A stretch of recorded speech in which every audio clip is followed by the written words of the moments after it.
اللہ تعالیٰ کا لاکھ لاکھ شکر ہے کہ اس نے ہمیں انسان بنایا، طرح طرح کی نعمتوں سے نوازا، اتنی نعمتیں کہ ہم گن نہیں سکتے۔ اسی نے ہمیں وجود بخشا، اسی نے اس وجود کو قائم رکھنے کے سامان کھانے پینے کی شکل میں اور دیگر سامانوں کی شکل میں عطا کیے۔ اس زمین کو ہمارے رہنے کے قابل بنایا، سورج کو روشنی کا ذریعہ بنایا، رات جیسی اس چیز کو ہمارے سکون اور نیند اور آرام کا ذریعہ بنایا۔ ہم جس طرح بھی نظر اٹھا کر دیکھیں، نیچے دیکھیں یا اوپر دیکھیں، دائیں دیکھیں یا بائیں دیکھیں، اپنی طرف دیکھیں یا دوسروں کی طرف دیکھیں، ہر طرف اسی کی دی ہوئی نعمتیں ہی تو بکھری ہوئی ہیں۔ لیکن سوال یہ پیدا ہوتا ہے کہ ان نعمتوں کو پا کر ہمارا رویہ کیا ہے؟ ہم اس نعمتیں دینے والے کا حق کتنا ادا کرتے ہیں، اس کے کتنے شکر گزار ہوتے ہیں؟ ہماری ان زندگیوں میں اس کے لیے کتنا وقت ہے؟ ہم دن بھر کے کاموں میں کتنے کام ایسے ہیں جو اس کی خوشی کے کرتے ہیں اور کتنے کام ایسے ہیں جو اس کی ناراضگی کے کرتے ہیں؟ اپنی گفتگو کا حساب لیں کہ اپنی زبان سے ہم کیسی کیسی باتیں بولتے ہیں۔ ہماری گفتگو میں کتنے فیصد گفتگو ایسی ہے جو اللہ کی رضا پر مبنی ہے، اور کتنی باتیں ہم ایسی بولتے ہیں جس میں سراسر اس کی ناراضگی ہے۔ ہماری کمائی، ہمارا کھانا پینا، ہمارا لین دین، ہمارے معاملات، غرض یہ کہ ہماری ساری زندگی جو کچھ بھی ہم کرتے ہیں اس میں کتنی باتیں ایسی ہیں، ہمارے کتنے کام، کتنی کوششیں، چلنا پھرنا ایسا ہے کہ جو اسے پسند آتا ہے، اور ان میں کتنی باتیں ایسی ہیں کہ جو اس کی پسند کی نہیں ہیں۔ بہت سی چیزوں کے بارے میں تو اب ہمیں احساس بھی نہیں رہا، ہمیں خیال بھی نہیں آتا کہ ہم اس کی ناراضگی کا کوئی کام کر رہے، اور بہت سی ایسی چیزیں، بہت سی ایسی باتیں کہ جن کا ہمیں پتہ ہے کہ وہ اس کو پسند نہیں، لیکن اس کے باوجود بھی کرتے چلے جاتے ہیں، اور کبھی بھول کر بھی ہمارے دل میں خیال نہیں گزرتا کہ ہم اللہ کی نافرمانی کے کام کر رہے ہیں، ہم کسی گناہ کا ارتکاب کر رہے ہیں۔ تو جب دل سے یہ احساس ہی ختم ہو جائے تو اس سے بڑھ کر انسان کی بدقسمتی اور کیا ہو سکتی ہے؟ خود انصاف سے کام لیجئے، ایک طرف ان ساری نعمتوں کو رکھ لیجئے جو اللہ تعالیٰ نے آپ کو عطا کی ہیں، اور دوسری طرف اپنے رویے کو، اپنی عبادات کو، اپنی اطاعت کو، ذکر کو، اپنی سوچوں کو، وہ ہمارے ساتھ کیا کر رہا ہے اور ہم جواب میں اس کے ساتھ کیا رویہ اختیار کیے ہوئے ہیں۔ کیا ہم اپنے جج خود نہیں ہو سکتے؟ کیا واقعی ہم یہ فیصلہ خود نہیں کر سکتے؟ کیا ہم خود اس کے بارے میں سوچ نہیں سکتے؟ نہیں، سوچ سکتے ہیں، لیکن اس کے باوجود نہیں سوچتے۔ عقل رکھتے ہیں، عقل سے کام نہیں لیتے۔ دیکھ سکتے ہیں، ایسی چیزیں نہیں دیکھتے۔ سن سکتے ہیں، ایسی باتیں نہیں سنتے۔ پھر ہم میں اور دوسری مخلوق میں آخر کیا فرق ہے؟ اللہ تعالیٰ نے ہمیں اشرف المخلوقات بنایا ہے، یہ ساری نعمتیں ہمارے لیے پیدا کی ہیں۔ خلق لکم ما فی الارض جمیعا، جو کچھ زمین میں ہے اس نے تمہارے لیے پیدا کیا ہے، سارے کا سارا، سب کچھ ہمارے لیے بنایا گیا۔ لیکن ہمیں اس نے اپنے لیے بنایا تھا، تو ہم کتنے اس کے وفادار بنے۔ اس نے تو سب کچھ ہمیں دے دیا، لیکن ہم نے اس کو کیا دیا؟ ہماری زندگیوں میں کتنا حصہ اس کا ہے اور کتنا شیطان کا؟ کتنی باتیں اس کی مرضی کے مطابق اور کتنی لوگوں کی مرضی کے مطابق؟ کتنی باتیں اس کی اطاعت میں اور کتنی باتیں ہمارے اپنے ہی نفس اور اپنی ہی ذات کی اطاعت میں؟ ہم سب خود سوچ سکتے ہیں، اور ہمیں سوچنا چاہیے۔ اگر ہم نہیں سوچتے تو ہمیں سوچنا چاہیے۔ کیوں؟ اس لیے کہ اللہ نے ہمیں عقل دی۔ جہاں اپنے مفاد کی بات ہوتی، جہاں اپنے فائدے کی بات ہوتی، وہاں ہم خوب سوچتے ہیں اور دن رات سوچتے ہیں، اور سوچ سوچ کے بال سفید کر لیتے، سوچ سوچ کے بڑھاپا طاری کر لیتے۔ دنیا کے فکر اور دنیا کے غم اور دنیا کی پریشانیاں تو اس قدر ہم پہ چھائی ہوئی ہیں کہ ان کے بارے میں ہمیں کوئی بتانے والا نہیں کہ سوچو اس پر، پھر بھی سوچتے ہیں، اس لیے کہ اس میں اپنا فائدہ جو نظر آتا ہے، اپنے مفاد کی جو بات ہے۔ لیکن جہاں آخرت کی بات ہے، جہاں ہمیشہ کے فائدے کی بات ہے، اور جہاں کا نقصان ہمیشہ کا نقصان ہے، وہ چونکہ ابھی نظر نہیں آتا، ابھی سامنے نہیں، اس لیے اس کے بارے میں سوچنا بھی نہیں چاہتے کہ جب وقت آئے گا تو پھر دیکھا جائے گا۔ لیکن ایک بات ہم سب کو اچھی طرح جان لینی چاہیے اور مان بھی لینی چاہیے، صرف جاننا ہی کافی نہیں، کہ جب وہ وقت آئے گا تو پھر پلٹنے کا موقع نہ ہوگا، پھر رجوع نہ کر سکیں گے، پھر توبہ نہ کر سکیں گے۔ پلٹنے کا وقت تو آج ہے۔ جس بھی چیز کو ہم سمجھتے ہیں کہ غلط ہے، اور غلطی کے بارے میں ایک اور بات بڑی اہم ہے کہ دوسروں کی غلطی ہمیں بہت جلدی نظر آتی. ہمیں سے اکثر لوگوں کا مشغلہ یا شغل یہ ہے کہ وہ صرف دوسروں کی برائیاں چھانتے رہتے ہیں، دوسروں کی غلطیاں چنتے رہتے ہیں، دوسروں میں نقص اور عیب نکالتے رہتے ہیں، دوسروں کی کوتاہیوں پر خوب بات کرتے ہیں، لیکن اپنی طرف دھیان کم ہی جاتا ہے. تو بات یہ ہے کہ آج ہم میں سے جو لوگ بھی تھوڑی سمجھ رکھتے ہیں یا زیادہ، وہ سوچیں تھوڑا وقت ہے یا زیادہ اس چیز کے لیے نکالیں، غور کریں، اپنا حساب ہم سب خود لیں اور دیکھیں کہ ہم کیا کر رہے ہیں. کون سی باتیں ایسی ہیں جو واقعی ہم سمجھتے ہیں کہ ہم ٹھیک نہیں کر رہے. دوسروں کو چھوڑ دیں، اپنے خیر خواہ بنیں، اپنے ساتھ اخلاص برتیں، اپنا جائزہ لیں. اگر لکھنا پڑھنا آتا ہے تو کاپی پین لے لیں اور کسی خالی وقت میں بیٹھ کے ذرا اپنا بھی حساب کر لیں. مال و دولت اور پیسے کا حساب تو خوب لکھتے ہیں، خود نہیں لکھ سکتے تو اکاؤنٹنٹ رکھ لیتے ہیں، اوروں سے لکھواتے ہیں، جمع تفریق خوب کرتے ہیں، لیکن کبھی اپنے گناہوں کا بھی بیٹھ کے حساب لکھنا چاہیے. آج کے دن میں کتنی غیبت کی، آج کے دن میں کتنی الزام تراشیاں کی، آج کے دن میں کتنی بد اخلاقی کی، کتنی بد زبانی کی، آج کے دن میں کتنی ایسی باتیں کی ہیں جو مجھے نہیں کرنی چاہیے، کتنی نمازیں پڑھی ہیں، کتنی نہیں پڑھی جو پڑھنی چاہیے، کیونکہ قیامت کے دن تو پہلا حساب نماز کا ہے، سب سے پہلے پوچھو گے. ہم نے اس کو ایسے مذاق سمجھ رکھا ہے، ہم سمجھتے ہیں یہ ایسی مولویوں کی باتیں ہیں، وہ ڈراتے رہتے نماز پڑھا کرو، یہ تو صرف وہ کہتے رہتے ہیں. نہیں، یہ تو اللہ تعالیٰ نے فرمایا، اس کا حکم تو اللہ نے دیا ہے، اور اللہ کے رسول صلی اللہ علیہ وسلم نے بتایا قیامت کے دن پہلا سوال نماز کے بارے میں ہوگا. کتنی نمازیں تھی جو پڑھنی چاہیے اور نہیں پڑھی، زکوٰۃ کا کیا عالم ہے جو فرض بنتا ہے کہ ادا کر دیا ہے، روزے کتنے باقی ہیں، فرائض، حقوق العباد، اپنی ذات کی اصلاح، اپنی زبان کی اصلاح، اپنا اٹھنا بیٹھنا چلنا پھرنا، ان سب چیزوں کے بارے میں ہم میں سے ہر شخص اپنے بارے میں سوچے، اپنا حساب خود لے. اور اگر واقعی اللہ آپ کو نظر دے اپنے بارے میں دیکھنے کی تو پھر صرف شرمندگی کافی نہیں، صرف یہ کہنا کافی نہیں، کیونکہ یہ بھی بہت سے لوگ کہتے رہتے ہیں بڑے گناہگار ہیں، کیا کریں، گناہگار لوگ ہیں، یہ بھی تکلفاً کہہ دیتے ہیں دوسروں کو راضی کرنے کے لیے، حالانکہ وی ڈونٹ مین اٹ، اندر سے نہیں کہہ رہے ہوتے. کیونکہ اگر اندر سے کہہ رہے ہوتے تو گناہ تو ایک گندگی کی طرح ہے. مثلاً اگر میں یہاں بیٹھی ہوں اور کوئی پرندہ اوپر سے گزرے اور بیٹ کر جائے تو میں یہ کہہ کہ ہاں گندگی ہے، گندے ہو گئے، بڑے گندے لوگ ہیں، کیا کریں. نہیں، کبھی بھی ایک لمحے کے لیے نہیں چھوڑوں گی، اٹھ کے فوراً بھاگوں گی کہ نہیں، مجھے صاف کرنا ہے اپنے آپ کو. لیکن کتنے ہی گناہ، کتنی ہی غلطیاں ہمارے دامن عیبدار کیے ہوئے ہیں، لیکن ان کو دھونے اور ان کو صاف کرنے اور ان کو ہٹانے کا ہمیں کچھ بھی فکر نہیں. ان سب کاموں کے لیے ہمیں جو کرنا ہے اس کا نام توبہ ہے. توبہ کا معنی ہوتا ہے پلٹ آنا، واپس آ جانا. اللہ سے جو دور بھاگ رہے ہیں نا، اور اللہ کی نافرمانی میں جو بھاگے چلے جا رہے ہیں، اس سے واپس پلٹنا، لوٹنا، رجوع کرنا. قرآن پاک میں اللہ تعالیٰ فرماتے ہیں قُلْ يَا عِبَادِيَ الَّذِينَ أَسْرَفُوا عَلَىٰ أَنفُسِهِمْ لَا تَقْنَطُوا مِن رَحْمَةِ اللَّهِ إِنَّ اللَّهَ يَغْفِرُ الذُّنُوبَ جَمِيعًا إِنَّهُ هُوَ الْغَفُورُ الرَّحِيمُ. اے میرے بندو، جنہوں نے اپنی جانوں پہ زیادتی کی ہے، تم اللہ کی رحمت سے نا امید نہ ہو جانا.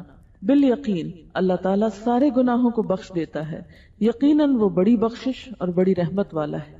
یعنی اللہ تعالیٰ تو بندے کو بخشتا ہے اور بخشنا چاہتا ہے، لیکن کس کو؟ جو اپنی بخشش چاہتا ہو، جسے اپنے گناہوں پہ شرمندگی ہو، جو لوٹ آئے، جو رجوع کر لے. اللہ تعالیٰ ایسے پلٹنے والوں سے محبت کرتا ہے.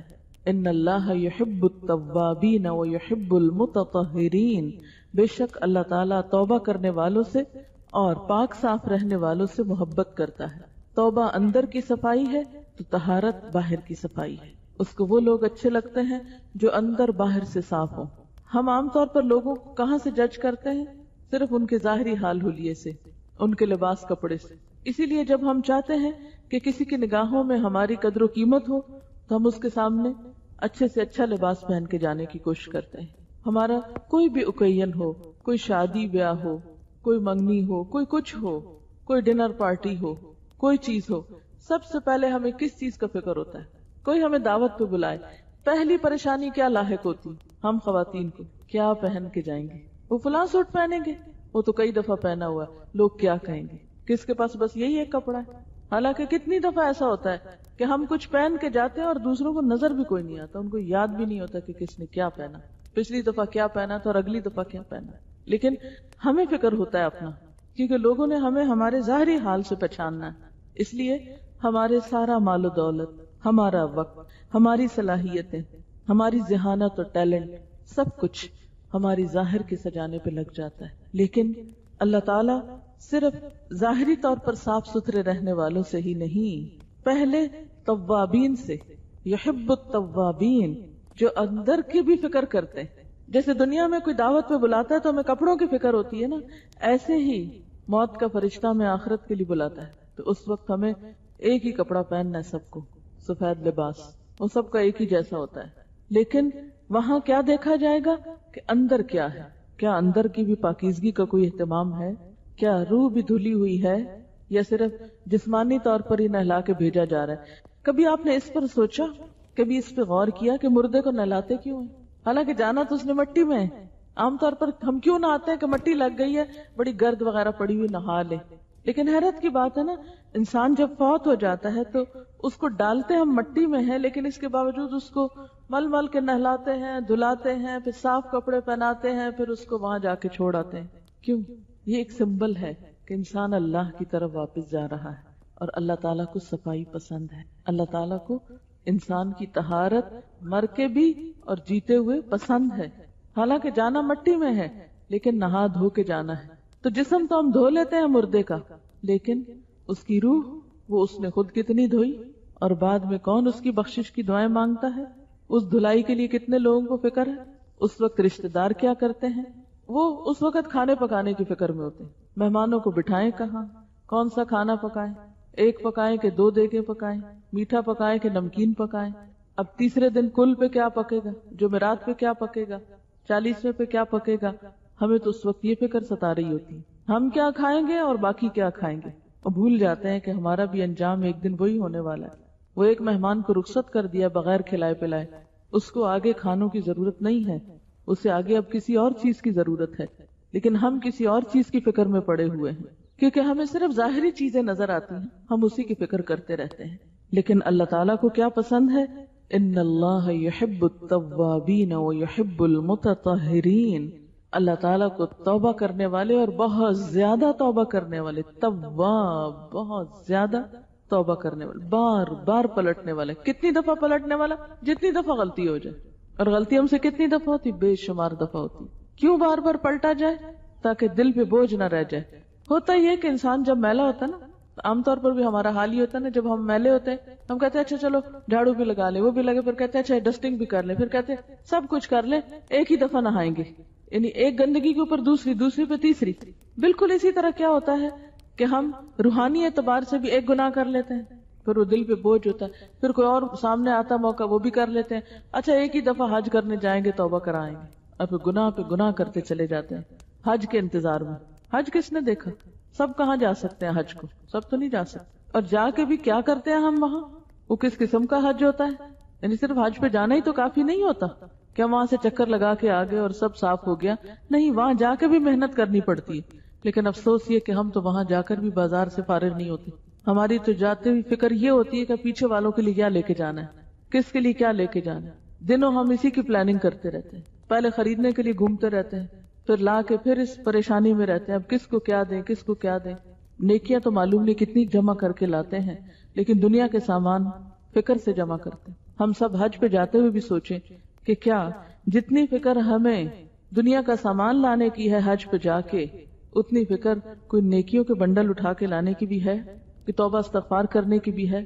ہم کتنی پلاننگ کر کے جاتے ہیں، یہ اور یہ اور یہ لانا ہے، دوسروں کی فرمائشیں بھی ساتھ لے جاتے ہیں، لیکن ہم میں سے کتنے لوگ ہیں جو یہ سوچتے ہوں کہ میں نے وہاں اپنی عبادت اس طرح کرنی ہے، اپنی نمازیں ایسے پڑھنی ہے، اپنا باقی کام اس طرح کرنا ہے۔ ان 40 دنوں میں عام طور پہ 40 دن کا ٹرپ ہوتا ہے جو عمومی لوگ جاتے ہیں، ان 40 دنوں میں اپنے ساتھ عہد کر کے جانا ہے، کسی کو میں نے تکلیف نہیں دینی، کسی کو ساتھ لڑائی جھگڑا نہیں کرنا۔ قرآن پاک میں آتا ہے فَمَنْ فَرَضَ فِيهِنَّ الْحَجَّ فَلَا رَفَثَ وَلَا فُسُوقَ وَلَا جِدَالَ فِي الْحَجِّ، کہ جو ان مہینوں میں حج اپنے اوپر فرض کرے، نہ وہ کوئی بے حیائی کی بات کرے اور نہ ہی کوئی گناہ کی بات کرے اور نہ ہی کوئی جھگڑے کی بات کرے۔ لا رفث ولا فسوق، کوئی گناہ نہیں، ولا جدال، اور نہ کوئی جھگڑا۔ ابھی لوگ حج سے واپس آئے تو ہماری ایک شاگرد بھی گئی تھی، تو انہوں نے آ کے اتنی افسوسناک بات بتائی کہ جس گروپ کے ساتھ وہ تھی کہتی ہر وقت کسی نہ کسی بات پہ جھگڑا ہوتا رہتا، کبھی باتھ روم پہ جھگڑ رہے ہیں لوگ، کبھی کھانے پہ جھگڑ رہے ہیں، کبھی کسی بات پہ کبھی کسی بات پہ، گویا حج نہیں کرنے گئے، بس ایک شغل میلہ ہے۔ اور جھگڑا کس پہ ہو رہا ہے؟ آج فلاں کی باری ہے کھانا پکانے کی، تو اس نے کیا پکایا ہے اور اس نے فلاں میٹھا پکایا یا نہیں، اور آج فلاں چیز کو دل چاہ رہا ہے، اور باقاعدہ فرمائشیں ہو رہی ہیں، اور پھر وہ پک رہا ہے نہیں پک رہا تو مردوں میں بھیجا جا رہا ہے وہ پکا رہے ہیں، یوں لگتا ہے جیسے پکنک پہ لوگ گئے ہیں۔ اگر وہاں جا کے بھی ہمیں زبان کی لذت نہیں بھولی، اگر وہاں جا کے بھی ہمارے اندر صبر اور پیشنس نہیں آیا، اگر وہاں جا کر بھی ہم نے لڑائی جھگڑا نہیں چھوڑا، پھر دنیا کا کون سا حصہ ایسا پاک ملے گا کہ جہاں جا کر ہم اپنی عادتیں بدل لیں گے؟ حج پہ جا کے کوئی جادو کی چھڑی نہیں پھرتی انسان پہ کہ سارے گناہ بھی ختم ہو جائیں فوری فوری، اور کسی کو یہ پتا ہو کہ ہم کر کیا رہے ہیں، کیونکہ یہاں اگر غلطی کرتے ہیں تو وہ چھوٹی غلطی ہے، وہاں جا کر اگر کرتے ہیں تو وہ کئی گنا زیادہ ہو جاتی۔ لیکن ان سب چیزوں کا علاج کیا ہے کہ جب بھی کوئی غلطی ہو جائے تو سب سے پہلے بات تو یہ کہ اس بات کا پتا ہو کہ کیا صحیح اور کیا غلط ہے۔ یہ میزان اپنے اندر رکھنا بہت ضروری ہے، ورنہ تو پتہ ہی نہیں چلے گا کہ کیا ٹھیک کیا اور کیا غلط کیا۔ پھر اس کے بعد جب پتا چل جائے تو دیر نہ کی جائے، فوراً توبہ کر لی جائے، کیونکہ اگر توبہ نہ کی اور یہ گناہ ساتھ چلے گئے تو یہی جہنم کا ایندھن بن جائیں گے، یہی آگ بھڑکانے والے شعلے بن جائیں گے۔ انسان جب توبہ کر لیتا ہے تو اس کے پچھلے گناہ معاف ہو جاتے ہیں، لیکن توبہ کا صحیح طریقہ بھی آنا چاہیے، صحیح معنوں میں۔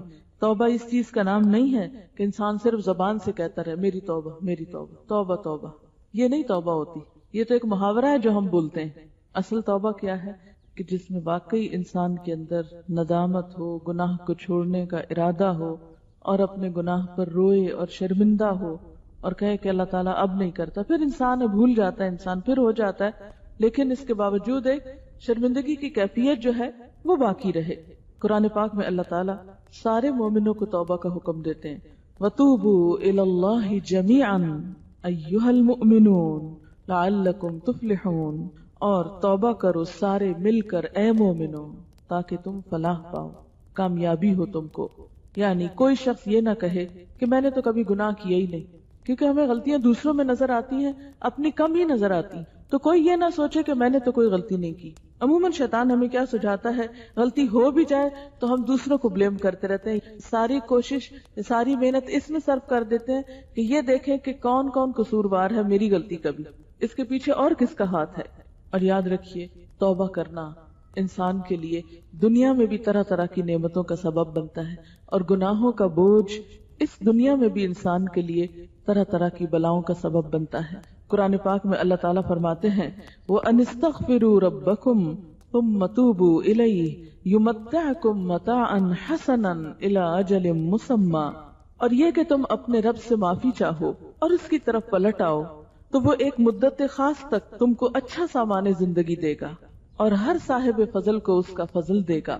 ایک اور جگہ پر آتا ہے اور اے میری قوم اپنے رب سے گناہوں کی معافی طلب کرو پھر توبہ کرو، وہ تم پر آسمان سے زور کا می برسائے گا اور تمہاری قوت میں مزید اضافہ کر دے گا، اور تم گناہگار ہو کر پھر نہ جاؤ۔ یعنی انسان جب معافی طلب کرتا ہے، توبہ کرتا ہے، تو اللہ تعالیٰ بارشیں برساتا ہے۔ یعنی گناہوں سے معافی مانگنے کا فائدہ کیا ہے کہ دنیا میں بھی انسان کو ایک اچھا زندگی کا سامان ملتا ہے، اور جو توبہ نہ کرے تو قرآن پاک میں اللہ تعالیٰ فرماتے ہیں وَمَن لَّمْ يَتُبْ فَأُولَٰئِكَ هُمُ الظَّالِمُونَ، جو لوگ توبہ نہ کریں تو ایسے ہی لوگ ظالم ہیں۔ توبہ نہ کرنے والے کسی اور کا نقصان نہیں کرتے، اپنا ہی نقصان کرتے ہیں۔ اللہ تعالیٰ کی طرف رجوع نہ کرنا اور مایوس ہونا اور اللہ کی رحمت سے مایوس ہو جانا، خاص طور پر یہ بات کرنا کہ میں تو اتنا گناہگار ہوں، میری تو توبہ ہو ہی نہیں سکتی، میری نہیں معافی ہو سکتی، اس لیے معافی مانگنے کا کیا فائدہ؟ بہتر ہے ہم جو کرنا ہے اس دنیا میں کر لیں، جہنم میں تو جانا ہی ہے، ایک ہی دفعہ چلے جائیں گے، تو یہاں تو حسرتیں پوری کریں۔ کئی لوگوں کو یہ بھی کہتے سنا گیا ہے کہ ہم تو اتنے گناہگار ہیں جنت میں نہیں جا سکتے، تو جب جا نہیں سکتے تو پھر اور زیادہ گناہ کر لیں، اور پھر وہ ڈھیٹ ہو کر خوب گناہ کرتے ہیں۔ حالانکہ یہ طریقہ ٹھیک نہیں ہے۔ کس نے دیکھا ہے؟ کون کہتا ہے کہ اللہ تعالیٰ معاف نہیں کرتا؟ اور یہ بھی شیطان کا ایک وسوسہ ہوتا ہے کہ انسان کو اور زیادہ گناہوں پر وہ اس طرح آمادہ کر سکتا ہے اور مرتے دم تک اس کو پلٹنے نہیں دیتا۔ قرآن پاک میں اللہ تعالیٰ فرماتے ہیں وَمَن يَقْنُطْ مِن رَحْمَتِ رَبِّهِ إِلَّا الضَّالُّونَ، اور اپنے رب کی رحمت سے سوائے بھٹکے ہوئے لوگوں کے اور کون مایوس ہوتا ہے؟ یعنی جو بھٹکنا چاہتے ہیں وہی مایوسی کا اعلان کرتے ہیں۔ ایک اور جگہ پر فرمایا إِنَّهُ لَا يَيْأَسُ مِن رَوْحِ اللَّهِ إِلَّا الْقَوْمُ الْكَافِرُونَ، کہ اللہ کی رحمت سے کافر لوگ ہی مایوس ہوا کرتے ہیں۔ ابن مسعود بیان کرتے ہیں کہ نبی صلی اللہ علیہ وسلم نے فرمایا بڑے بڑے گناہ یہ ہیں اللہ کے ساتھ شرک کرنا، اللہ کی تدبیر سے نڈر رہنا، اور اللہ کی رحمت سے آس توڑ بیٹھنا، اس کی رحمت سے مایوس ہو جانا، یعنی یہ کبیرہ گناہوں میں سے ہے۔ زندگی میں کبھی کسی وقت کوئی بھی تکلیف آئے، کوئی بھی دکھ یا پریشانی ہو، لیکن انسان کو مایوس نہیں ہونا چاہیے۔ اسی طرح بعض لوگ گناہوں کو چھوٹا سمجھتے ہیں، وہ کہتے ہیں لو اللہ تعالیٰ اس پہ بھی اب پکڑ لے گا، یعنی گناہ ہوتا بڑا ہے لیکن ان کی نظروں کو چھوٹا نظر آتا ہے۔ وہ کہتے ہیں لو اللہ تعالیٰ تو بہت بڑا ہے، اس کی رحمت بہت وسیع ہے، وہ اتنی چھوٹی چھوٹی بات پہ نہیں پکڑتا، اور اس طرح وہ اور زیادہ نڈر ہو جاتے ہیں اور زیادہ گناہ کرنے لگتے ہیں۔ حالانکہ گناہ چھوٹا ہو یا بڑا ہو، گناہ کو نہیں دیکھنا چاہیے، دیکھنا یہ چاہیے کہ اللہ تعالیٰ کی ذات خود کتنی بڑی، اس اتنی بڑی ہستی کے سامنے چھوٹی نافرمانی بھی بڑی ہو جاتی۔ صرف یہ نہیں کہ جن گناہوں کو کبیرہ گناہوں کی لسٹ میں شامل کیا گیا ہے صرف ان گناہوں کو انسان بڑا سمجھے۔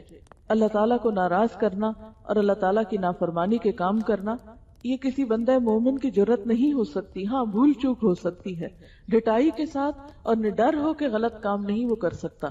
پھر اسی طرح یہ ہے کہ انسان اگر گناہ پہ توبہ نہیں کرتا تو انسان کے دل سے وہ نور چھن جاتا ہے، انسان بے حس ہو جاتا ہے، انسان کے دل پہ بوجھ آ جاتا ہے، انسان کو بے قراری اور بے چینی لگ جاتی، اور دنیا کی نعمتوں سے بھی اس کا دل بعض اوقات اچاٹ ہونے لگتا ہے، ڈپریشن کی ایک کیفیت طاری ہونے لگتی ہے۔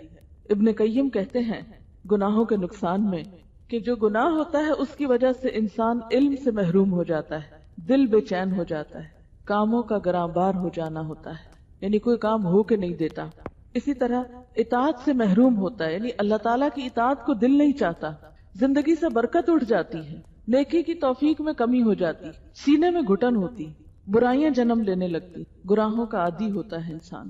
گناہگار کا اللہ اور لوگوں کے ہاں بے وقت ہو جانا، یعنی اس کی کوئی قدر و قیمت نہیں ہوتی، کوئی عزت نہیں ہوتی، اس پہ انسانوں کے علاوہ جانوروں کی بھی لعنت ہوتی، اس کے دل پہ مہر لگ جاتی، وہ ملعون ہو جاتا ہے، اس کی دعائیں قبول نہیں ہوتی، بحر و بر میں فساد پھیل جاتا ہے، غیرت سے محروم ہو جاتا ہے، شرم و حیا اڑ جاتی ہے اس انسان کی، نعمتوں کا زوال ہونے لگتا ہے، مشکلات کا نزول ہونے لگتا ہے، دل پہ غیروں کا روب بیٹھنے لگتا ہے، انسان شیطان کے شکنجے میں آ جاتا ہے، دنیا میں برا انجام ہوتا ہے اور آخرت میں دردناک عذاب ہوتا ہے۔ تو گناہ خواہ چھوٹا ہو یا بڑا فوراً اس سے توبہ کر لینی چاہیے تاکہ اس کی یہ خباثتیں جو ہیں وہ انسان کی زندگی میں نظر نہ آئیں یا شامل نہ ہوں۔ اور ہمیشہ اس بات کا یقین رہنا چاہیے کہ اللہ تعالیٰ کی رحمت ہر چیز پہ چھائی ہوئی ہے، اس کے لیے انسان کو معاف کرنا کچھ مشکل کام نہیں ہے۔ قرآن پاک میں آتا ہے وَرَحْمَتِي وَسِعَتْ كُلَّ شَيْءٍ، میری رحمت ہر چیز پہ چھائی ہوئی۔ لیکن اگر کوئی بندہ خود ہی اس کی طرف رجوع نہ کرے تو بندے کا اپنا قصور ہے۔ مثلاً آپ کو پیاس لگی ہے، آپ پیاسے ہیں، پانی رکھا ہے، اگر آپ ہاتھ اٹھا کے نہیں پیتے تو آپ کی اپنی بد نصیبی ہے، پانی تو موجود ہے۔ اسی طرح جب یہ فرمائے کہ رحمتی وسعت کل شیء، کل شیء، ہر چیز پر اللہ کی رحمت چھائی ہوئی ہے، یعنی ہر جگہ موجود ہے۔ اگر کوئی شخص خود ہی اس کو حاصل نہیں کرتا، خود اس کو ڈیزرو نہیں کرتا، خود اس کی طرف نہیں بڑھتا تو یہ اس کی اپنی بد نصیبی ہے، اللہ تعالیٰ کا تو کچھ بھی نقصان نہیں۔ ایسے شخص کے لیے تو پھر اللہ تعالیٰ کی ناراضگی ہی ناراضگی ہے۔ پھر اسی طرح ایک حدیث میں آتا ہے، آپ صلی اللہ علیہ وسلم نے فرمایا، اللہ تعالیٰ فرماتے ہیں جسے یقین ہو گیا کہ میں گناہ معاف کرنے پہ قادر ہوں تو میں اس کے گناہ معاف کر دیتا ہوں، اور مجھے قطعاً پرواہ نہیں بشرطے کہ اس نے میرے ساتھ شرک نہ کیا ہو۔ یعنی شرک کا گناہ معاف نہیں ہوتا جب تک کہ انسان معافی مانگے نہ۔ باقی گناہ جو ہیں وہ نیکیاں کرنے سے بھی دھلتے چلے جاتے ہیں، رونے سے دھلتے ہیں، دعائیں مانگنے سے، اللہ کا ذکر کرنے سے، لیکن شرک کا گناہ ایسا ہے جس پر واقعی انسان کو پوری طرح دل، زبان، عمل، ہر چیز سے پلٹنے کی ضرورت ہوتی ہے۔ پھر اسی طرح ہم دیکھتے ہیں کہ اللہ تعالیٰ فرماتے ہیں، اے ابن آدم، تو جب بھی مجھ سے دعا کرے اور مجھ سے امید رکھے تو تیرے جتنے بھی گناہ ہوں گے میں بخش دوں گا، اور مجھے اس کی کوئی پرواہ نہیں۔ اے ابن آدم، اگر تیرے گناہ آسمان کی بلندی کو پہنچ جائیں پھر تو مجھ سے بخشش طلب کرے تو میں تجھے بخش دوں گا، اور مجھے اس کی کوئی پرواہ نہیں۔ اے ابن آدم، اگر تو زمین بھر گناہ لے آئے پھر مجھے اس حال میں ملے کہ تو نے میرے ساتھ شرک نہ کیا ہو تو میں اتنی ہی مقدار میں تجھے بخشش سے نواز دوں گا۔ لیکن شرط یہ کہ انسان لوٹے، رجوع کرے اور آئندہ نیک زندگی گزارنے کا عہد کرے۔ پھر اسی طرح یہ ہے کہ بعض لوگ اس لیے توبہ نہیں کرتے کہ وہ کہتے ہیں ہمیں پتا ہے ہم نے توبہ پہ قائم نہیں رہنا، اس لیے کیا فائدہ توبہ کرنے، اس طرح شرمندگی ہوتی ہے بار بار اللہ تعالیٰ سے مانگنا۔ تو بات یہ ہے کہ یہ بھی ڈٹائی کی ایک قسم ہے، ایسا کرنا بھی اللہ تعالیٰ کو پسند نہیں۔ آپ کو کیا معلوم کہ آپ اللہ کی طرف رجوع کریں اور اللہ تعالیٰ اس کے بدلے آپ کے دل میں نیکی کی ایسی محبت پیدا کر دے کہ پھر آپ جب نیکی کے راستے پہ چلیں تو اور راستے کھلتے چلے جائیں، آگے سے آگے بڑھتے چلے جائیں۔ آخر دنیا میں کتنے ہی ایسے لوگ ہیں جو وہ گناہ نہیں کرتے جو مثلاً آپ کرتے ہیں، اگر ان کو اس گناہ میں کوئی رغبت نہیں اور آپ کو اس گناہ میں رغبت ہے تو اللہ کی طرف رجوع تو کریں، اللہ سے دعا تو کریں، کیونکہ دل تو اللہ کے ہاتھ میں ہے۔ وہ جس چیز کی چاہے نفرت ڈال دے اور جس چیز کی چاہے محبت ڈال دے۔ اگر ایک وقت میں ہمارے دل میں گناہوں کی محبت بیٹھی ہوئی ہے یا گناہوں کی یا حرام چیز کی لذت ہمارے دل پہ چھائی ہوئی ہے تو دوسرے وقت میں اللہ تعالیٰ اس سے نفرت بھی ہمارے دل میں ڈال سکتے ہیں، کیونکہ دل تو بدلتے رہتے ہیں۔ کتنی ہی چیزیں ایسی ہیں کہ آپ کی زندگی میں آئیں اور چلی گئیں، کتنی ہی چیزیں ایسی ہیں کہ جن کے لیے آپ دن رات سوچتے تھے، جن پہ آپ مرتے تھے، جن کے لیے آپ سمجھتے تھے کہ اگر وہ نہ ہوئی چیز زندگی میں تو شاید زندگی گزارنا مشکل ہو، لیکن پھر ایسا وقت بھی آیا کہ اس چیز کے بغیر بھی زندگی نارمل ہو گئی اور ہو جاتی ہے۔ کتنے ہی عزیز پیارے ہوتے ہیں جو دنیا سے چلے جاتے ہیں، جب وہ جاتے ہیں تو انسان سوچتا ہے کہ ان کے بغیر ہم زندہ کیسے رہیں گے، لیکن ایک وقت آتا ہے کہ انسان زندہ رہتا ہے۔ اسی طرح کتنی ہی چیزیں ایسی ہیں کہ جن کو انسان اپنی زندگی میں برداشت کرتا ہی نہیں، کرنا چاہتا ہی نہیں، اس کے لیے کچھ سننا چاہتا ہی نہیں، لیکن پھر کیا ہوتا ہے، اللہ تعالیٰ انہی چیزوں کے دل میں محبت بھی ڈال دیتا ہے۔ اہل مکہ آپ صلی اللہ علیہ وسلم کی جان کے دشمن تھے، دشمنی اس حد کو بڑھی کہ آپ صلی اللہ علیہ وسلم کو وہ جگہ چھوڑنی پڑی، مکہ سے ہجرت کرنا پڑی۔ لیکن ایک وقت آیا کہ آپ صلی اللہ علیہ وسلم واپس پلٹے، مکہ فتح ہوا، آپ نے اپنے دشمنوں کو معاف کیا، اور جو ہی معاف کرنا تھا کہ وہی لوگ آپ کے جانثار ساتھی بن گئے اور آپ کے ساتھ مل کر دشمنوں کے خلاف جنگ کرنے والے بن گئے۔ اس سلسلے میں ایک مشہور واقعہ ہے ثمامہ بن اسال کا۔ وہ آپ صلی اللہ علیہ وسلم سے بہت دشمنی رکھتا تھا، ایک موقع پہ پکڑا گیا، قید کیا گیا، آپ نے اس کو پیغام بھیجا کہ تم مسلمان ہو جاؤ۔ اس نے کہا کہ آپ نے ایک ایسے شخص کو قید کیا ہے کہ جو اگر آپ اس کے ساتھ احسان کریں تو وہ احسان کا ماننے والا ہے، اور اگر آپ اس کے ساتھ زیادتی کریں تو وہ بدلہ لینے کے قابل ہے، اس کے پیچھے اس کی قوم ہے۔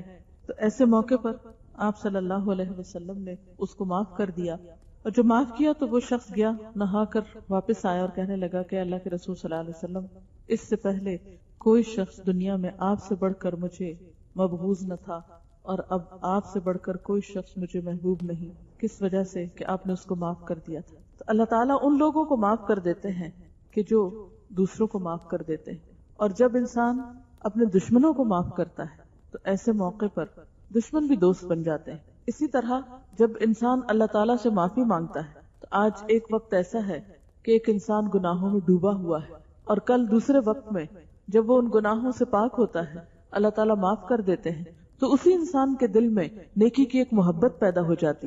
کیا ہم نہ چاہیں گے کہ ہمارے دل بھی گناہوں سے پاک ہوں اور ان میں اللہ تعالیٰ کی محبت پیدا ہو؟ کیا اس زندگی میں سکون ہے جس میں ہم گناہوں کے بوجھ تلے لدے ہوئے ہوں، یا وہ زندگی پرسکون ہے کہ جب ہم اللہ تعالیٰ سے راز و نیاز کر سکتے ہوں، ہمارے دل اس کے قریب ہوں، وہ ہم پر اپنی رحمت کی نظر ڈالتا ہو؟ اور اس کا راستہ ایک ہی ہے کہ ہم پلٹتے رہیں، رجوع کرتے رہیں اور بار بار رجوع کرتے رہیں۔ اور جو شخص رجوع کرتا ہے، دن میں رجوع کرتا ہے، تو اللہ تعالیٰ دن میں اس کو معاف کر دیتے ہیں، اور اگر کوئی شخص رات میں پلٹتا ہے تو اللہ تعالیٰ رات کے اس کے گناہ معاف کرتے ہیں۔ ہم انسان ہیں نا، جب انسانوں سے کام پڑتا ہے تو کبھی دن میں وہ مصروف ہوتے ہیں، رات میں وہ سو رہے ہوتے ہیں، لیکن اللہ تعالیٰ لا تأخذہ سنۃ ولا نوم، نہ اس کو نیند آتی ہے نہ اونگ آتی ہے. جس وقت بھی جس لمحے بھی کوئی دل میں یا اونچی آواز میں سرگوشیوں میں یا پکار کر رو کر یا چپکے چپکے جس بھی طرح سے انسان اللہ تعالیٰ سے معافی مانگے اللہ تعالیٰ بندے کو معاف کرتا ہے. لیکن یہ ہمارے اپنے اوپر ہے کہ ہمارے دل میں اس بات کا کتنا احساس ہے، ہمارے دل میں اللہ تعالیٰ کے بارے میں کس قسم کے گمان ہیں، ہم اس کی طرف کس طرح لوٹنا چاہتے ہیں. اور اللہ تعالیٰ کا وعدہ ہے کہ بندہ اگر ایک قدم میری طرف آئے تو میں 10 قدم اس کی طرف جاتا ہوں، اگر وہ ایک ہاتھ میری طرف آئے تو میں 10 ہاتھ اس کی طرف جاتا ہوں، وہ چل کر آئے تو میں دوڑ کر اس کی طرف آتا ہوں. لیکن پہلا قدم ہم ہی کو اٹھانا ہوگا، ہمیں پلٹنا ہوگا. اب یہ ہے کہ توبہ کی کس طرح جاتی ہے. توبہ کرنے کے لیے یہ ضروری نہیں ہے کہ آپ کسی انسان کے سامنے بیٹھ کر اپنے گناہوں کا ذکر کریں. جیسے کرسچینٹی میں تو ایسا ہوتا ہے کہ انسان انسانوں کے سامنے کنفیس کرتا ہے. ان کے ہاں چرچ میں باقاعدہ کنفیشن کا عمل ہوتا ہے. ایک دفعہ فرانس میں مجھے دیکھنے کے لیے ایک چرچ میں جانے کا اتفاق ہوا کہ ان لوگوں کی عبادت کے طریقے کیا ہیں یا یہ یہاں پر اندر کیا کرتے ہیں. تو میں نے دیکھا کہ ایک طرف کچھ شیشے کے کیبن بنے ہوئے تھے اور اس میں لال سا ڈریس پہن کر ان کا مذہبی رہنما بیٹھا ہوا تھا، اور ان میں سے ایک کیبن میں ایک شخص اپنے ایسے مذہبی رہنما کے پاس بیٹھا ہوا تھا. تو میں نے کسی سے پوچھا کہ یہاں کیا ہو رہا ہے، یہ شخص اس چھوٹے سے کیبن میں بیٹھ کے کیا کر رہے ہیں، یہ لوگ کیا کر رہے ہیں یہاں پر. تو انہوں نے بتایا کہ یہ شخص آیا ہے اپنے گناہوں کی معافی کے لیے، اور یہ سارے گناہوں کا اقرار اس اپنے مذہبی رہنما کے آگے کر رہا ہے. پھر وہ اس کو ایک سرٹیفکیٹ دے گا، پروانہ دے گا، جس سے اس کا گناہ معاف ہو جائے گا. لیکن الحمدللہ اللہ تعالیٰ نے ہمیں انسانوں کا محتاج نہیں بنایا کہ ہم کسی مسجد میں جا کے کسی مولوی صاحب کے آگے اپنے سارے گناہ کا یا اپنی ساری برائی کا پہلے حساب کتاب دیں اور پھر ان کے ہاتھ سے پرچہ لیں کہ ہاں تمہارے لیے اب جنت لازم ہو گئی ہے. نہیں، ان اللہ یغفر الذنوب جمیعا، اللہ تعالیٰ سارے گناہ معاف کر سکتا ہے، ساری طاقت اس کے ہاتھ میں ہے. بلکہ ہمارے لیے تو یہ حکم ہے کہ ہم گناہوں کی تشہیر نہ کریں. یعنی گناہ کرنا برا ہے تو اس کی تشہیر اس سے بھی زیادہ برا کام. قرآن پاک میں آتا ہے کہ ان الذین یحبون ان تشیع الفاحشۃ، بے شک وہ لوگ جو پسند کرتے ہیں کہ بے حیائی پھیلے، فی الذین آمنوا، ان لوگوں میں جو ایمان لائے، ان کے لیے دنیا اور آخرت میں رسوائی ہے اور دردناک عذاب ہے. تو اللہ تعالیٰ کو یہ بات پسند نہیں کہ ہم اپنے گناہوں کی تشہیر کریں. یعنی مثلاً اگر کسی شخص کی صبح آنکھ نہیں کھلی، نماز رہ گئی اس کی، تو اس کو یہ نہیں کرنا چاہیے کہ ہر جگہ بیٹھ کے کہ آج میں نے صبح کی نماز نہیں پڑھی. ایسا کہنا منع ہے. کیوں؟ اس لیے کہ آج تم کہو گے کسی کو میں نے نماز نہیں پڑھی، میں نے نماز نہیں پڑھی، دوسرا بھی سن سن کے عادی ہو جائے گا، اچھا اگر فلاں کی رہ گئی اور میری رہ گئی تو کیا ہوا، فلاں کی بھی تو رہ گئی تھی. ہم بہت سے غلط کام کب کرتے ہیں، کب دلیر ہوتے ہیں غلط کام کرنے کو؟ جب ہم دوسروں کو دیکھتے ہیں کہ وہ غلط کام کریں. اس لیے گناہوں کا ذکر بھی برا ہے. اس کا یہ مطلب نہیں کہ انسان چھپ کے گناہ کرنا شروع کر دے یا غلط کام کرنا شروع کر دے. نہیں، اللہ تعالیٰ تو عالم الغیب والشہادہ ہے، حاضر اور غائب ہر چیز کا جاننے والا ہے. اس کے لیے تو سب برابر ہے. وہ چھپے بھی دیکھتا ہے، کھلے بھی دیکھتا ہے، اندھیرے میں بھی دیکھتا ہے اور روشنی میں بھی دیکھتا ہے. اس کے لیے تو کچھ بھی مشکل نہیں. لیکن ہمارے لیے کیا ضروری ہے کہ ہم اس کی طرف پلٹیں اور رجوع کریں. اس بات کا سب سے پہلے احساس کرنا ضروری ہے کہ جو غلطی ہے وہ غلطی ہے، وہ غلطی کے ہی خانے میں لکھی جا رہی ہے، وہ نیکی کے خانے میں نہیں لکھی جا رہی. برائی برائی ہے، خواہ ہم اس کو کتنا بھی خوبصورت نام دیں، کیونکہ شیطان کا کام یہ ہے کہ وہ انسان کے برے اعمال کو خوبصورت بنا کے پیش کرتا ہے. زین لہم الشیطان اعمالہم، بار بار قرآن پاک میں آتا ہے کہ شیطان نے انسانوں کو برے کام ان کے خوشنما بنا کے دکھائے، اتنا خوبصورت بنا دیا ہے کہ انسان کو برائی برائی لگتی ہی نہیں. لیکن جب ہم اللہ تعالیٰ کی کتاب پڑھتے ہیں، قرآن پاک پڑھتے ہیں، اچھی مجلسوں میں جاتے ہیں تو ہمیں اپنے گناہ یاد آنے لگتے ہیں. ہم نماز میں کھڑے ہوتے ہیں، ہمیں شرمندگی ہوتی ہے. اس وقت اگر ہم اپنے ضمیر کی آواز پہ کان دھر لیں اور برائی کو برا مانیں، یقین کریں کہ یہ بری ہے، تو ہماری روح کانپ اٹھے، ہمارے جسم میں جھرجری لگ جائے، یعنی جھرجری آ جائے ایک دم کہ واقعی ہم نے برا کیا ہے. تو اس جھرجری لانے کی ضرورت ہے، گناہ کے شدید احساس کی ضرورت ہے. ابن مسعود فرماتے ہیں مومن اپنے گناہوں کو یوں سمجھتا ہے جیسے وہ ایک پہاڑ کے نیچے بیٹھا ہو اور ڈرتا ہو کہ کہیں اس کے اوپر گر نہ پڑے، اور فاجر اپنے گناہوں کو ایسا سمجھتا ہے جیسے ایک مکھی ہو جو اس کی ناک پہ بیٹھ گئی ہو. پھر انہوں نے اپنے ہاتھ کے اشارے سے بتایا کہ اس نے اس طرح کر کے مکھی کو اس سے اڑا دیا، اسے پرواہ نہیں. یعنی مکھی بھی ایک گندی چیز ہے نا، تو مکھی آ کے بیٹھی تو اس نے کیا کیا؟ بس ٹھیک ہے، ہٹا دی، احساس نہیں کہ وہ یہاں کوئی جراثیم بھی چھوڑ گئی ہے. تو مومن جو ہے وہ اپنے گناہوں کو پہاڑ جتنا سمجھتا ہے کہ یہ میرے پہ گر گیا تو میں تو ختم ہو جاؤں گا.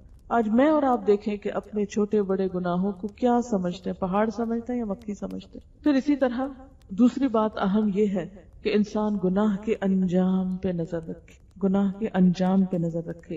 یعنی توبہ کرنے والا اس کے نقصان کو سمجھے کہ اس کا نقصان کیا ہوگا. اور نقصان میں نے پیچھے بتایا نا کہ زندگی سے برکت کا خاتمہ، سینے سے نور کا خاتمہ، علم کی کمی اور بہت سی چیزوں کی کمی، اللہ تعالیٰ کی رحمت سے دور ہونا. تو جب تک انسان کو اس چیز کا احساس نہیں ہوگا اس وقت تک توبہ کی طرف نہیں پلٹے گا انسان. پھر اسی طرح یہ ہے کہ اعتراف گناہ اللہ تعالیٰ کے سامنے ہو. حضرت عائشہ فرماتی ہیں کہ اللہ کے رسول صلی اللہ علیہ وسلم نے فرمایا کہ بندہ جب اقرار کرتا ہے اپنے گناہ کا اور پھر توبہ کرتا ہے تو اللہ تعالیٰ اس کی توبہ قبول کر لیتا ہے. یعنی ان العبد اذا اعترف ثم تاب تاب اللہ علیہ، کہ جب اعتراف کر کے کہتے یا اللہ میں نے یہ گناہ کیا ہے، یا اللہ میں نے غیبت کی ہے. ہم تو کہتے ہیں غیبت کیا، اس شخص میں وہ برائی ہے نا، اس کو ماننے کو بھی تیار نہیں ہوتے. لیکن انسانوں کے سامنے ایسا کرنا پسندیدہ نہیں. اللہ کے رسول صلی اللہ علیہ وسلم نے فرمایا میری امت کا ہر شخص آخرت سے محفوظ ہے مگر کھلم کھلا برے کام کرنے والا. اور یہ انتہائی بری بات ہے کہ رات کو کسی سے برا کام ہو جائے اور صبح اللہ نے اس کا عیب چھپا لیا، لیکن اس نے کسی سے خود کہا کہ کل رات تو میں نے ایسا اور ایسا کیا. یعنی رات کو اللہ نے اس کے عیب پہ پردہ ڈالا مگر اس نے صبح ہوتے ہی اللہ کا ڈالا ہوا پردہ پاش پاش کر دیا، تار تار کر دیا اپنے گناہوں کو خوب اچھال کر. پھر اس کے بعد یہ ہے کہ ندامت، اس کے بارے میں آپ صلی اللہ علیہ وسلم نے فرمایا الندم توبۃ، ندامت ہی توبہ ہے. پھر آئندہ نہ کرنے کا ارادہ، یعنی توبہ کرنے والے کو کیا کرنا چاہیے کہ اس بات کا اپنے سے عہد کرے، پھر اللہ سے وعدہ کرے کہ یا اللہ اس کے بعد نہیں کروں گا. پھر اسی طرح گناہوں کی تلافی کرے، کیونکہ گناہ کیا ہے؟ نقصان. جیسے دنیا میں کوئی نقصان ہو جاتا ہے تو انسان فوراً کیا سوچتا ہے کہ اب اس کو کمپنسیٹ کیا جائے، اس نقصان کو بھرا جائے. مثلا آپ کے گھر میں اگر برتن ٹوٹ جائیں تو آپ کیا کرتے ہیں؟ ٹھیک ہے ٹوٹ گئے بس قصہ ختم. نہیں، آپ سوچتے نہیں مجھے ضرورت ہے، کوئی مہمان آ گیا تو کیا کروں گی، اور لے آتے ہیں. لاتے ہیں کہ نہیں؟ کپڑا پھٹ جائے، چادر پھٹ جائے تو اب کہتے ہیں پھٹ گئے تو کیا کریں، پھٹے رہے، اور ایک ایک کر کے ایسے سارے کپڑے ختم کر دیں. نہیں، آپ فوراً اور لانے کی سوچتے ہیں، آپ فکر کرتے ہیں نہیں اب تو میرے پاس وہ بہت تھوڑا رہ گیا. دنیا میں کسی بھی چیز کا جب ہمیں نقصان یا کمی ہوتی ہے تو ہم کیا کرتے ہیں؟ فوراً اس کی تلافی کی کوشش کرتے ہیں. بالکل اسی طرح اگر ہم سے کوئی غلطی ہو جائے، مثلا غیبت ہو گئی، مثلا زبان سے جھوٹ نکل گیا، مثلا نماز لیٹ ہو گئی، مثلا نماز قضا ہو گئی کسی وجہ سے، خواہ غفلت میں سونے کی وجہ سے ہوگا، تو گناہ کیا ہے؟ کوئی ثواب کا کام تو نہیں ہوا. کوئی بھی غلطی ہو گئی، اس کے بعد احساس کر کے بطور خاص توجہ کر کے کوئی نیک کام ضرور کیا جائے. مثلا صدقہ کیا جائے، کسی کی خدمت کی جائے، کسی کے ساتھ اچھا معاملہ کیا جائے. یعنی ویسے بھی اچھائی کرنی ہے لیکن گناہ ہونے کے بعد بطور خاص اچھائی کرنی، اور نیت میں رکھنا ہے کہ مجھ سے وہ جو غلطی ہوئی ہے نا، میں اس کے کفارے کے طور پر یہ کام کر رہی ہوں. رسول اللہ صلی اللہ علیہ وسلم نے فرمایا جس شخص نے اپنے بھائی کی آبرو یا کسی اور چیز کے متعلق ظلم کیا ہو، اس کو چاہیے کہ آج اس سے معاف کرا لے. یعنی اگر کسی کے آپس میں کوئی تعلقات خراب ہیں یا ایک دوسرے سے کوئی زیادتی کی ہے تو اسے چاہیے کہ آج معاف کرا لے، اس سے پہلے کہ دینار و درہم نہ رہے. کیونکہ قیامت کے دن کیا ہوگا کہ اگر اس کا کوئی نیک عمل ہوگا تو اس کے برابر اس سے ظلم کا بدلہ لے لیا جائے گا، اور اس کے پاس نیکیاں نہ ہوں گی تو مظلوم کی برائیاں اس کے پلے میں ڈال دی جائیں گی. یعنی آج اگر ہم نے کسی پہ زیادتی کی ہے، کسی پہ الزام لگایا ہے، کسی کا کوئی نقصان کیا ہے، کسی کی عزت پہ حملہ کیا ہے، تو دنیا میں معافی مانگ لینی چاہیے. اگر یہاں نہیں معافی مانگی نا، کل قیامت کے دن اسی شخص کو جس کی ہم آج برائی کر رہے ہیں اپنی نیکیوں میں سے نکال کے دینا پڑے گا. اس طرح اللہ تعالیٰ بدلہ لیں گے. یعنی جن لوگوں سے ہمیں نفرت ہے، جن لوگوں کا ہم برا چاہتے ہیں، اسی لیے تو ان کی برائیاں کرتے ہیں، قیامت کے دن وہی ہماری نیکیاں اٹھا لیں گے تو کیا رہے گا پاس. نبی صلی اللہ علیہ وسلم نے فرمایا جو شخص برے کام کرتا ہے پھر اچھے کام کرتا ہے، اس کی مثال اس شخص کی ہے جس نے تنگ سی زرہ پہن رکھی ہو، جس نے اس کا گلا گھونٹ رکھا ہو، پھر وہ ایک نیکی کرتا ہے تو اس کا حلقہ کھل جاتا ہے، دوسری کرتا ہے تو دوسرا کھل جاتا ہے، حتیٰ کہ وہ آزاد پھرنے لگتا ہے. یعنی گناہ جو ہے وہ انسان کے اوپر گھیرا تنگ کرتے رہتے ہیں. جیسے کوئی تنگ لباس ہوتا ہے، کبھی ہوتا ہے نا کپڑے تنگ ہو جاتے ہیں، کپڑے سکڑ جاتے ہیں یا ویسے جسم پھیل جاتا ہے تو کبھی وہ انسان پہن لے تو دل گھبرانے لگتا ہے. تو بالکل جس انسان کے دل پر گناہوں کا بوجھ ہوتا ہے اس کا دل بھی ایسے ہی گھٹتا ہے، تنگ ہوتا ہے، سینہ تنگ ہوتا ہے.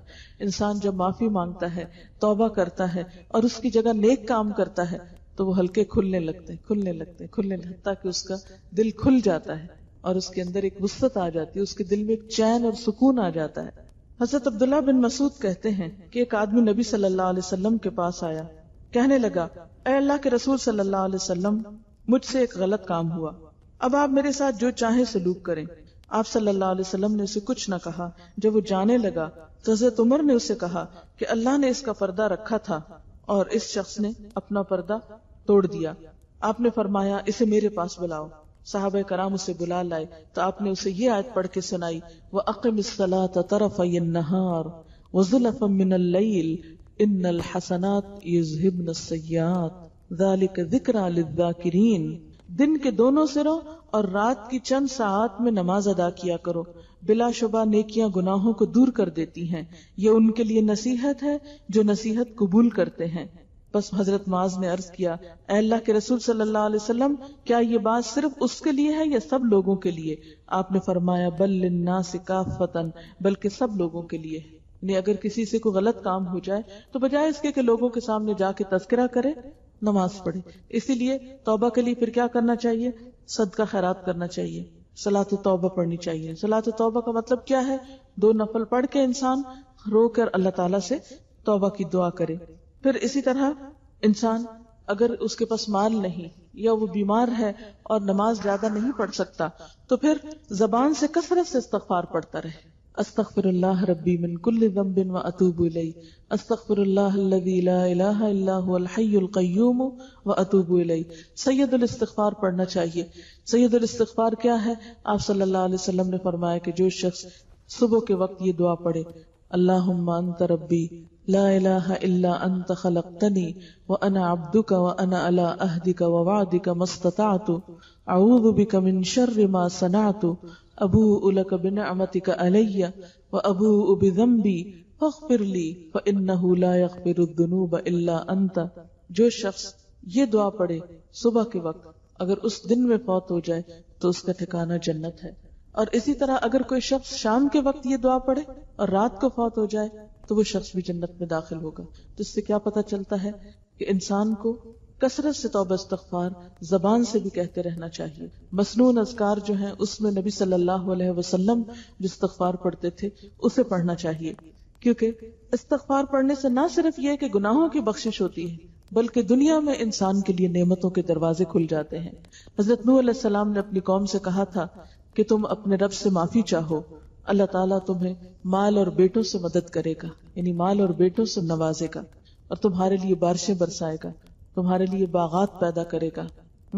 تو دنیا کی یہی نعمتیں تو انسان چاہتا ہے، اس کا رزق زیادہ ہو، اس کا مال زیادہ ہو، اس کی اولاد اچھی ہو، اگر بیٹے نہیں تو بیٹے ہوں، پھر اسی طرح بارشیں برسیں، موسم اچھا ہو، پھر باغات ہوں، فصلیں اچھی ہوں. یہی چیزیں تو انسان کی زندگی کی تمنائیں اور خواہشات ہیں. تو جو لوگ یہ چاہتے ہیں کہ یہ ساری نعمتیں ان کو ملے تو انہیں کیا کرنا چاہیے؟ کثرت سے استغفار کرنا چاہیے. استغفر اللہ استغفر اللہ استغفر اللہ. اٹھتے بیٹھتے چلتے پھرتے لیٹتے جاگتے سوتے، جب نیند آ رہی ہو، اٹھنے کے وقت نبی صلی اللہ علیہ وسلم دن میں 70 سے 100 بار استغفار کرتے تھے. استغفر اللہ ربی من کل ذنب واتوب الیہ. پھر اسی طرح یہ ہے کہ خالص توبہ ہو، یعنی دل میں کھوٹ نہ ہو کہ اچھا ذرا ابھی تو معافی ہو جائے پھر میں دوبارہ کر لوں گا. اچھا ابھی کیوں مانگ رہے ہیں معافی؟ وہ اس لیے مانگتے ہیں کہ کوئی ہمیں مشکل آ جاتی ہے نا. تم کہتے ہیں کہ کوئی ضرور گناہ کیا ہوگا، چلو معافی مانگ لیتے ہیں، پھر خود بھی کرتے ہیں، اوروں کو بلا لیتے ہیں، اکٹھا کرتے ہیں، اچھا سارے پڑھو تسبیح، آیت کریمہ سب سے پڑھوا لیتے ہیں، اور پھر وہ خالص توبہ نہیں ہوتی. آپ دیکھیں کہ حضرت یونس علیہ السلام نے جب آیت کریمہ پڑھی تھی لا الہ الا انت سبحانک انی کنت من الظالمین، تو فوراً مچھلی کے پیٹ سے باہر آ گئی. اتنے درد کے ساتھ، اتنے سوز کے ساتھ پڑھی تھی، دل سے پڑھی تھی. تو ہم اس وقت بھی لوگوں کو بلا کے ان سے تو پڑھواتے ہیں اور خود ان کے لیے کھانا بناتے رہتے ہیں، اور جو پڑھتے بھی ہیں ان کا بھی توجہ کوئی کہیں ہوتی کوئی کہیں ہوتی. تو اس لیے زیادہ بہتر کیا ہے کہ انسان چند دفعہ پڑھے، کہ رو کے پوری توجہ کے ساتھ اور خلوص کے ساتھ پڑھے. قرآن پاک میں اللہ تعالیٰ فرماتے ہیں یا ایھا الذین آمنوا توبوا الی اللہ توبۃ نصوحا، اے لوگو جو ایمان لائے ہو توبہ کرو اللہ تعالیٰ سے خالص توبہ، سچی توبہ. عسیٰ ربکم ان یکفر عنکم سیئاتکم، امید ہے کہ تمہارا رب تمہاری برائیاں تم سے دور کر دے گا. وَيُدْخِلَكُمْ جَنَّاتٍ، اور تمہیں ایسے باغوں میں داخل کرے گا، تجری من تحتها الانہار، جن کے نیچے نہریں بہ رہی ہوں گی. اسی طرح ایک اور آیت میں آتا ہے انما التوبۃ علی اللہ للذین یعملون السوء بجہالۃ ثم یتوبون من قریب فاولئک یتوب اللہ علیہم وکان اللہ علیما حکیما. جان لو کہ توبہ کی قبولیت کا حق انہی لوگوں کے لیے ہے جو نادانی کی وجہ سے گناہ کر لیتے ہیں، یعنی بھول کے غلطی کرتے ہیں، اس کے بعد جلدی توبہ کرتے ہیں. ایسے لوگوں پر اللہ تعالیٰ اپنی نظر عنایت سے پھر متوجہ ہو جاتا ہے، اور اللہ ساری باتوں کی خبر رکھنے والا اور حکیم و دانا ہے. مگر توبہ ان لوگوں کے لیے نہیں ہے جو برے کام کرتے چلے جاتے ہیں یہاں تک کہ جب ان میں سے کسی کی موت کا وقت آ جاتا ہے اس وقت وہ کہتا ہے اب میں نے توبہ کی. اور اس طرح توبہ ان لوگوں کے لیے بھی نہیں ہے جو مرتے دم تک کافر رہیں. ایسے لوگوں کے لیے تو ہم نے دردناک سزا تیار کر رکھی ہے. نبی صلی اللہ علیہ وسلم نے فرمایا ان اللہ یقبل توبۃ العبد ما لم یغرغر، اللہ بندے کی توبہ اس وقت تک قبول کرتا ہے جب تک کہ اس کا خرخرنے شروع ہو جاتی، یعنی موت بالکل قریب نہیں آ جاتی. یعنی جب انسان مرتے وقت فرشتے دیکھ لیتا ہے تو پھر توبہ قبول نہیں ہوتی، کیونکہ ہر انسان کے پاس فرشتے ویسے ہی آتے ہیں جیسے اس کے عمل ہوتے ہیں.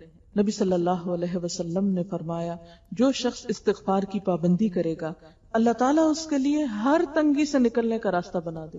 اب یہ بات جو ہے میں سب بہنوں کو کہہ رہی ہوں، ہر مسئلے کا وظیفہ بتا رہی ہوں، سب اچھی طرح کان کھول کے سن لیں. اور وہ وظیفہ کیا ہے؟ استغفر اللہ ربی من کل ذنب واتوب الیہ. یا اگر اتنا لمبا نہیں آتا تو استغفر اللہ یا اللہم اغفر لی. اگر یہ بھی نہیں زبان پہ چڑھتا اللہ مجھے معاف کر دے، یا اللہ میری توبہ. اور سچے دل سے، یہ نہیں کہ صرف لوگوں کو دکھانے سنانے کے لیے. آپ صلی اللہ علیہ وسلم نے فرمایا جو شخص استغفار کی پابندی کرے گا اللہ تعالیٰ اس کے لیے ہر تنگی سے نکلنے کا راستہ بنا دیتا ہے، ہر غم سے اسے نجات عطا کرتا ہے، ہر غم سے نجات، اور اسے ایسی جگہ سے روزی دیتا ہے جہاں سے اس کو گمان بھی نہیں ہوتا. پھر اسی طرح ایک اور روایت میں آتا ہے کہ قرآن تمہاری بیماریوں اور ان کے علاج کی طرف تمہاری رہنمائی کرتا ہے. تمہاری بیماریاں تمہارے گناہ ہیں اور ان کی دوا اللہ کے حضور استغفار کرنا ہے. یہ قتادہ کا قول ہے. یعنی قرآن میں ہر بیماری کے لیے ایک طرح سے شفا بتائی گئی ہے، اور انسان کی سب سے بڑی بیماری اس کی گناہ ہے. اور بہت سی بیماریاں اس وقت جو روحانی بیماریاں ہیں یا دماغی بیماریاں ہیں یا ڈپریشن کی بیماریاں ہیں، یہ اصل میں جنم ہی گناہوں سے لیتی ہیں. ہم غلط کام کرتے ہیں، پھر ہمارے اوپر ایک پریشر پڑتا ہے، کوئی معاشرے کا ہوتا ہے، کچھ اپنے ضمیر کا ہوتا ہے، توبہ کرتے نہیں ہیں، نیکی کی طرف چلتے نہیں ہیں. نتیجہ کیا ہوتا ہے کہ پھر ڈپریشن ہونے لگتا ہے. اللہ تعالیٰ اہل ایمان کی صفت بیان کرتے ہیں کہ الذین یقولون ربنا فاغفر لنا ذنوبنا وقنا عذاب النار الصابرین والصادقین والقانتین والمنفقین والمستغفرین بالاسحار.